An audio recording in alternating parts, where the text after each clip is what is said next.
stay where you are. Do not break the stillness of this moment.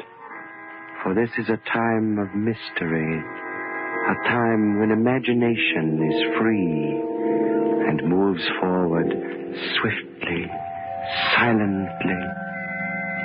This is the haunting hour.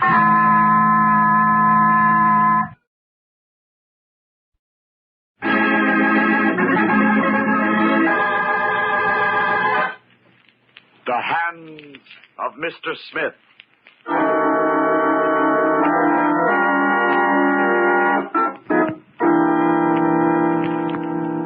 Midnight. An alleyway, dark and ominously quiet, in the dimly lighted factory district on the outskirts of a big city. In the black shadows, two men wait, their hats pulled down over their eyes, their hands tense in their overcoat pockets. Suddenly, one of the men leans forward in the velvet darkness to peer down the deserted street. I don't see him, Russ. He'll be along. I can hardly wait to get my hands on that dough. Yeah. Hey, look, Russ. My hands. The way they're shaking. Take it easy, Tiny. It's funny. Every time I wait and stick up a guy, my mitts get shaking like this. You keep them paws under control. Oh, sure. I'm not kidding. Oh, I won't do nothing.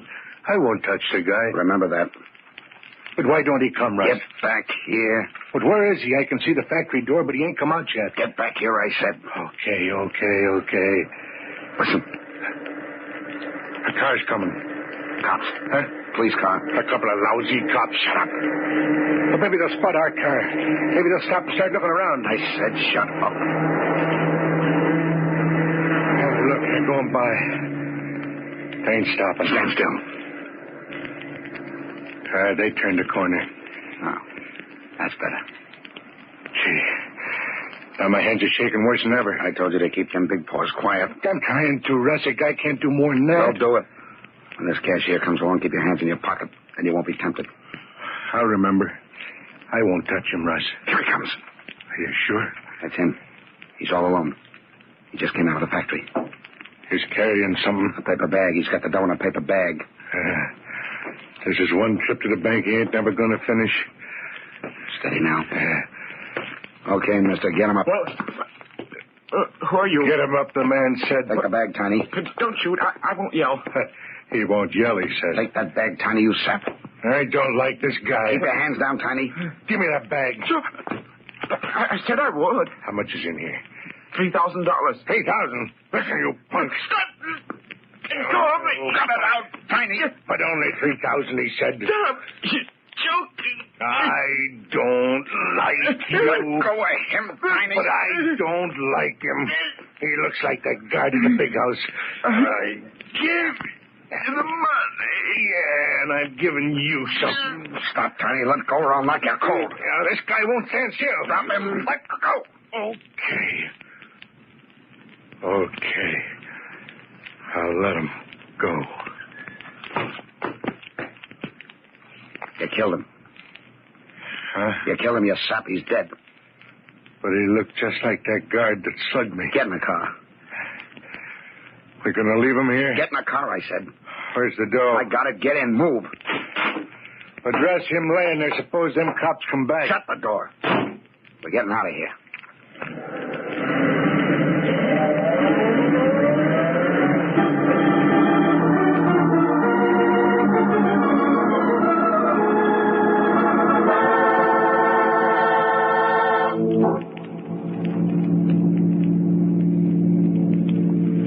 Hey, Russ, where are we going? This ain't the way to the apartment. We're not going to the apartment. Oh, why not? I told Claire I'd bring the money home tonight. Keep watching that rearview mirror. There ain't no cops on our trail. But where are we going, We're Russ? ditching this car, you dope. Oh, yeah. Sure, we don't need this hot jalopy no more tonight. I thought I told you to keep your hands off that cashier. Oh, now listen, Russ. We had this stick up in the bag, but you had to go and scrag the guy. I didn't mean to kill him, but there was something about him, and once I got my mitts on his throat... I know you can't make those big paws behave. I'm sorry, Russ. I had my rod on him. All you had to do was take the bag, get in the car while I knocked him cold, and we had smooth sailing. I said I was sorry, Russ. You're always sorry. But look, we got the $3,000, didn't we? We're in the clear. Nobody saw us. Nobody heard us. What do you mean, us?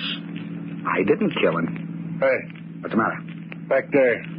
I think a prowl car just turned the corner. Well, is it? No. That ain't no prowl car. Just a black sedan like this one. It pulled up the curb. We'll turn off at the next corner, brain. Plenty deserted around here. Why don't we stop here? Go on a little further along where it's darker. Yeah, Claire's going to wonder what's happened. I said I'd be at the apartment by 12:30. Claire will know soon enough. Yeah. Wait till I show her the $3,000 we got. Wait till she hears about the murder. Oh, I won't tell her tonight. No, she can read it in the morning papers. Yeah. Hey, you know, we're getting kind of far out of town. When are we going to stop? Right here. I'll pull off the road. Okay. I'll leave her here. Yeah, that's a good spot. Not even a house in sight. Give me your gun, Tiny. My gun?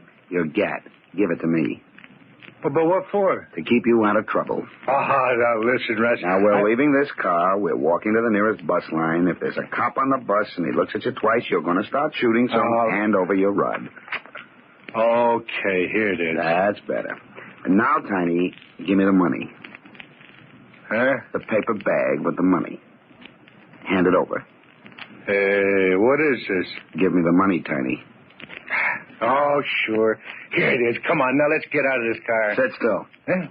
You're staying here. Wait a minute. Keep those hands quiet. Hey, Russ, watch that gun. You're pointing it right at me. You said it. I'm washed up with you, and so's Claire. What? Claire? Yeah, Claire, your wife. She's fed up to the teeth, so am I. You and Claire... Oh, so that's why you didn't drive the apartment. That's why you came way out here. You and Claire crossing me up. You're figuring I'm bumping me off? That's right. Give me that gun. You bet I will.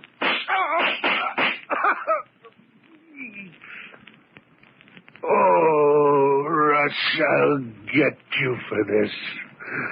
I'll get Claire and you if I have to dig my way out of my own grave.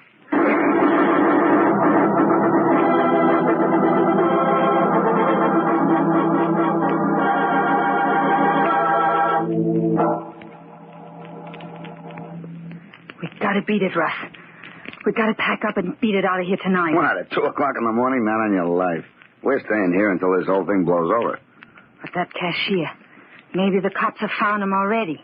They're bound to find him soon. They're bound to find Tiny. What of it, Claire? They can't connect it up with you and me. I'm scared, Russ. Suppose Tiny wasn't dead. Suppose he drove the car back here to the apartment somehow. You must believe in ghosts. He said he'd get us, didn't he? He said he'd get us if he had to dig his way out of his own grave. Oh, I shouldn't have told you that. Come on. Let's get out of here. Nothing doing, Claire. We're staying right here. Come on, baby. Unlock the trunk. The trunk? Sure. We'll hide the dough in your trunk until this whole thing blows over. Come on, honey. Unlock it. It is unlocked. This lid is kind of rusty, huh? There we are. I'll shove this $3,000 under all these clothes. Those are Tiny's clothes. Oh, come on. Relax, Claire. Now let me lock it. Wait! What's the matter? You've locked the trunk. Oh, sure. But Tiny has the only key. He always carries it with him. Well, what about it? We'll get another one. I'll have a new one made tomorrow. What was that? Sounded like glass breaking. It was here in the apartment somewhere. Maybe it wasn't. I'm sure it was. Sounded like it came from the bathroom. Well, let's find out. Wait a minute. What for? Have your gun ready. My gun? That window in the bathroom. Maybe Tiny climbed up the fire Oh, escape. will you forget, Tiny? He's dead, I tell you. Come on. Let's find out what that noise was. There, you see? There's no one in the bathroom. The window's open. I closed it and locked it tonight before you and Tiny left. Oh, now listen, Claire. Look. Look, there on the windowsill. What's the matter now? Blood. Blood on the windowsill. Yeah. And here, on the floor, more of it. I tell you, Tiny did come back. He drove that car back here, climbed the fire escape, and he's hiding here in the apartment waiting to kill us. Quiet, Claire, quiet.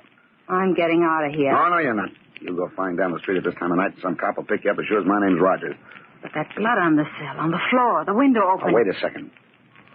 Oh, this stuff on the floor, this isn't blood? Of course it's blood. Oh, Claire, you're wrong. Look, there, under the bathtub. What is it? A bottle. A little bottle of that stuff you paint your nails with. I kept that bottle on the windowsill. All right, okay. So the wind, something blew it off. That's what we heard. This bottle breaking. That's what made those spots in here. Listen. Police car. Sounded like it.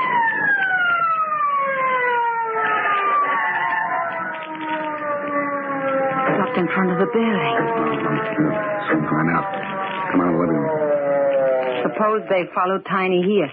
Suppose he drove the car back here. Will you stop talking about Tiny? Put out the lights. What for? Put out the lights, Claire. All right. Go on. Peek under this window shade and see where that police car is. Are they out front? Yeah, they are. 2 cops in front of the building. What are they doing? They're looking at a car. What car? A black sedan parked in front of the building. You said the car you used tonight was a black sedan. All right, there's a million black sedans in this country, Mark. But why are the cops looking at the one out front? Why are they putting their flashlights on the running board? Why are they looking inside? How do I know? Because Tiny drove it here. He isn't dead. You didn't kill him. He drove that car back here, climbed the fire escape, and he's in the apartment somewhere waiting to get it. Somebody at the door. So what are you going to do? Open up. Police. Open up, Smith. We want in.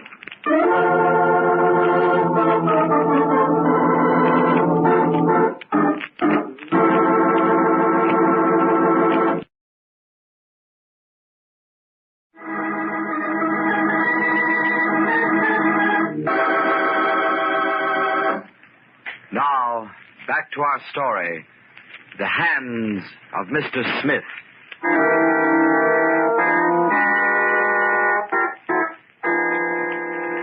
The midnight robbery of a cashier by 2 gunmen, Russ Rogers and Tiny Smith, developed swiftly into murder. Tiny, a powerful man with enormous hands, seized the cashier by the throat and killed him. Rogers, furious at his partner's stupidity, then shot Smith and left him in the black sedan in which they had made their getaway. With the stolen money, Rogers hurried to Smith's apartment. There, with Smith's wife, Claire, he hid the money in an old trunk. Suddenly, a police siren sounded outside the building. Then the buzzer to the Smiths' apartment hummed like an angry bee. Somebody's at the door. Open up, Smith. The police. What are we going to do? Put on the lights. You're going to give yourself up? Let me handle this. Put on the lights. Okay. Open up in there, Mr. Smith. We want in. Well, just a minute. I'm coming. You folks are heavy sleepers. What's the matter, officer? There's a black sedan parked in front of the building with a lot of blood on the running board. Blood? Yeah. All over the running board and a lot more inside. Well, what's it got to do with us? We don't own a car. You don't, huh? No. Maybe you know whose car it is then. Take a look out the window. I already did. I thought you just got out of bed. I did. I heard the siren out front, came in the living room, and looked out the window. I went back to put on some clothes to go downstairs and find out what it was all about. Who owns that car out front? I don't know. I never saw it in my life before. Where's the janitor to this joint? Janitor? Well, I don't know. He probably... Mr. Monks and his wife live in the basement. There's nobody home. Sometimes the Monks stay overnight with Mrs. Monk's sister. She lives over in Glendale somewhere. Do the Monks own a car? Not that I know of. Who lives in the apartment above this one? Let's see. An old bachelor. A man named Weaver. Maybe that black sedan belongs to him. We wouldn't know.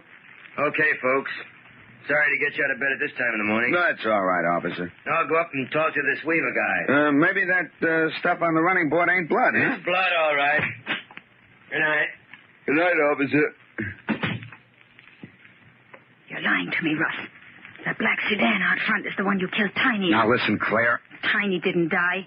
He drove the car Oh, back here. I tell you, you're nuts. Tiny's dead. That car in front of the building only looks like the one I used tonight. Then how do you explain the blood on the running board? How do you explain the blood inside? I can't explain it. I can, because it's the car you shot Tiny in. He came back here. He's hiding in the apartment somewhere, waiting to kill us.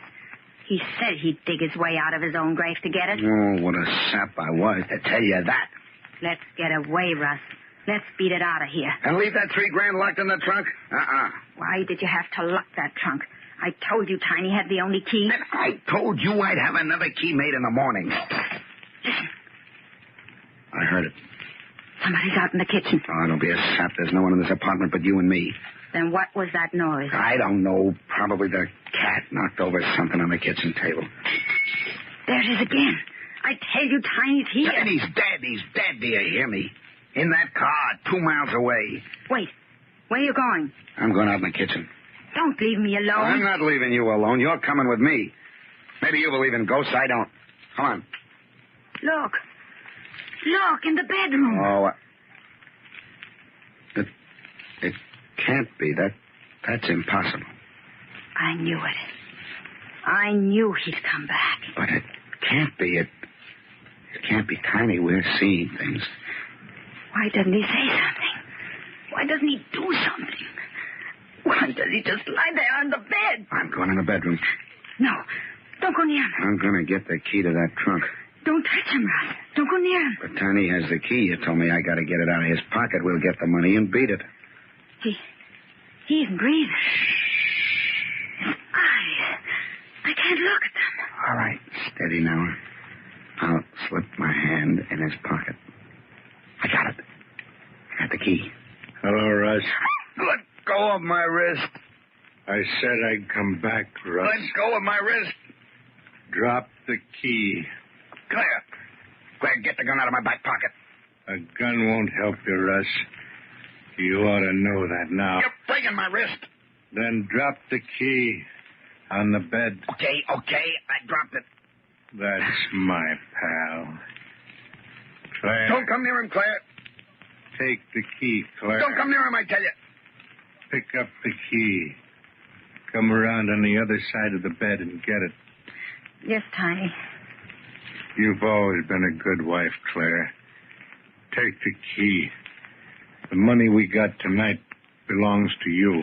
Tiny, with this money, we can all get away. Sure we can.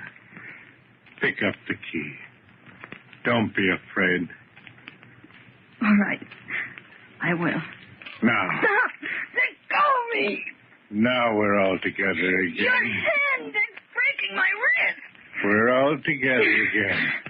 You and me and Russ. Russ! Why don't you do something? Yeah, Russ. Why don't you do something? I can't even move. These big hands of mine, they're better than a gun. They can hold you two here, maybe forever.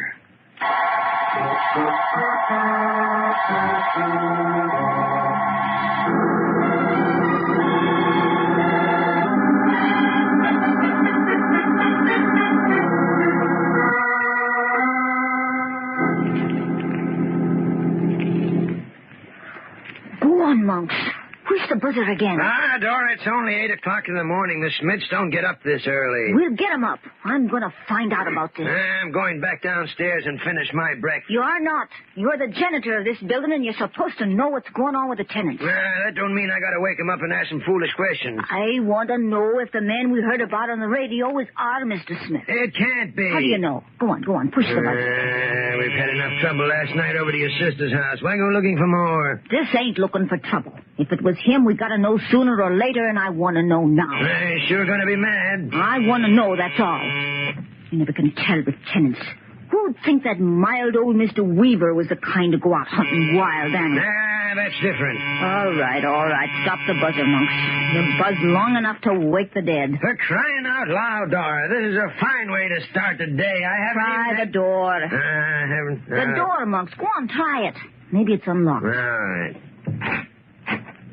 Hey, it is unlocked. Well, go on, open it. Go on in.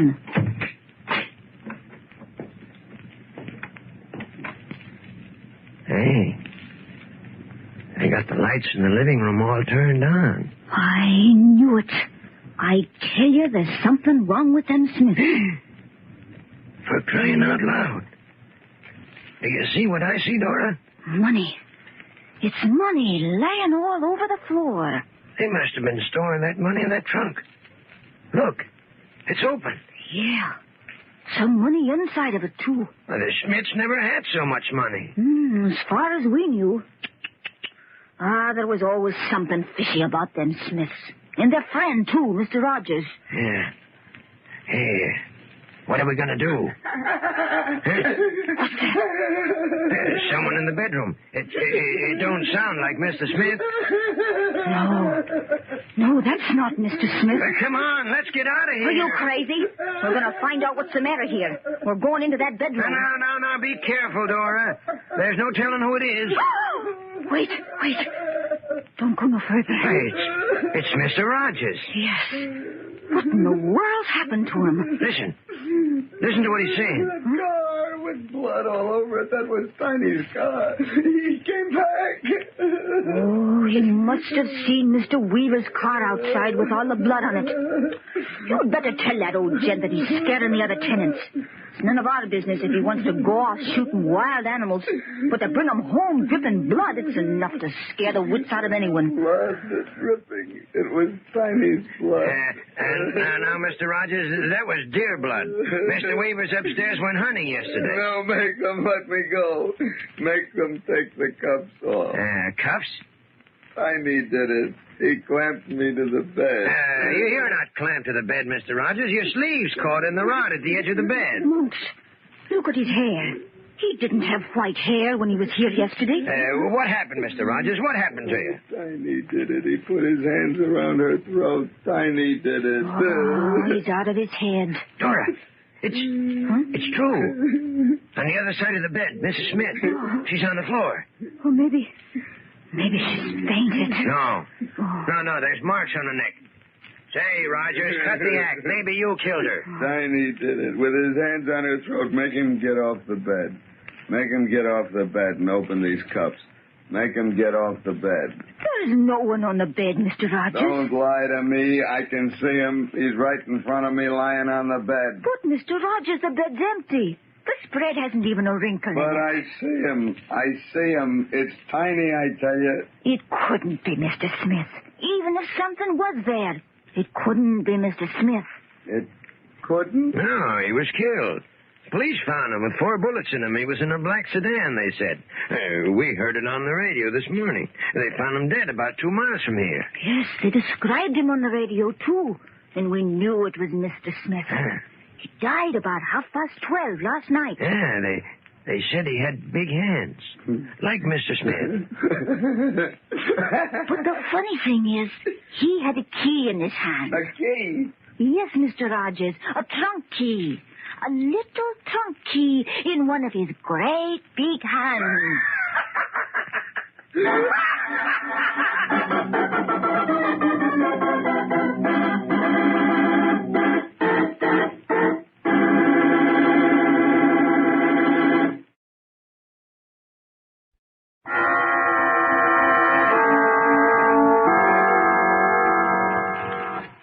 From shadows and stillness, mystery weaves a spell of strangest fascination, charging the mind with doubts and fears. For mystery is a strange companion, a living memory in the haunting hour.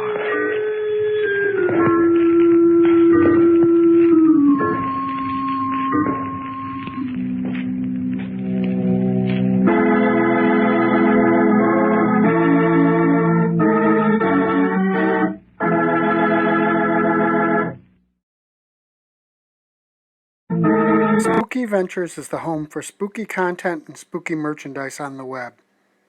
Check it out today at spookyventures.com. And remember, always keep it spooky.